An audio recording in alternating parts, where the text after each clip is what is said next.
Že tako kot včeraj so tudi danes za goste pripravili ogled proizvodnje, uživali pa so tudi v zabavno-športnem sporedu. V Krki smo si ogledali proizvodnjo tablet, kako pakirajo, kako izlagajo, pa kam gre pol. Bilo je dobro, pa tudi na olimpijado smo šli, ko se tako lahko zadnji ogledate. Meni je bilo fajn. Za prijazno gostoljubje so se jim črnomaljski gostje zahvalili z darilom.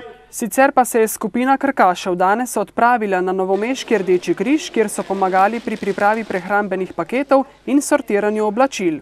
V bistvu prvič sodelujem na takih akcijah, tako da naučila sem se, kako to gre in da je potrebno veliko ur in ur.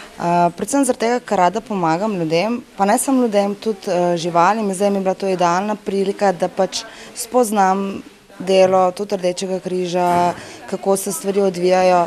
Sicer pa so krkaši od ponedeljka do včeraj zbrali 937 kg oblačil in drugih potrebščin.